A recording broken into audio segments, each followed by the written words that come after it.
visiting a friend, we were deep in conversation in his drawing room when his 10-year-old son, Hussein, walked in. After formal greetings and introductions, my friend told me that Hussein was memorizing the Quran.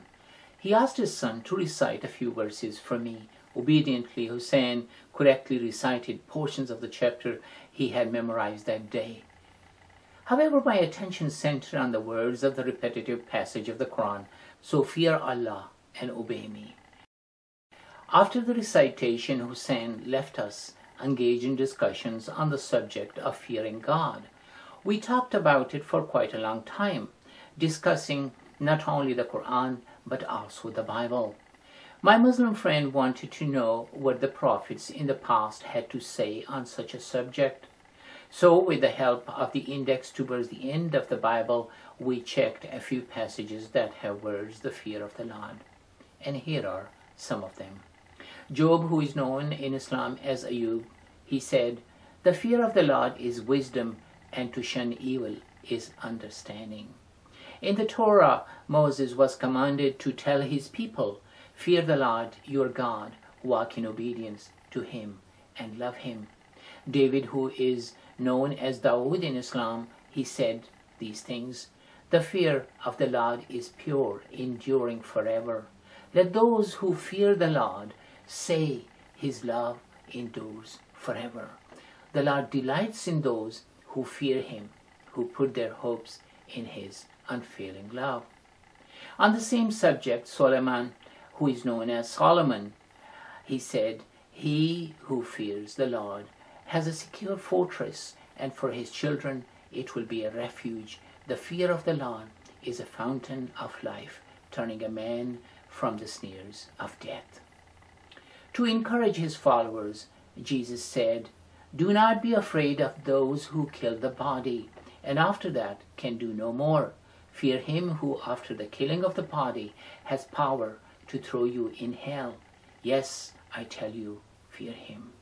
Now, do such passages refer to physical fear in the sense that we should literally tremble and shiver in God's presence? No, certainly not. Fearing God means to honor God, to trust him, and to abhor wickedness. My friend was very much surprised to find out that in the Bible, the fear of the Lord and the love of God stand side by side. It is like the relationship between parents and children. As children, the fear of discipline from our parents no doubt prevented some evil actions. The same should be true in our relationship with God. We should fear his discipline and therefore seek to live our lives in such a way that pleases him. Once we understand and accept these aspects of God, we can walk out our lives in a special appreciation of the two coexisting truths, the fear of God and the love of God. In the final book of the Bible, namely Revelation, we are advised in these words, "Fear God and give him glory, because the hour of his judgment has come.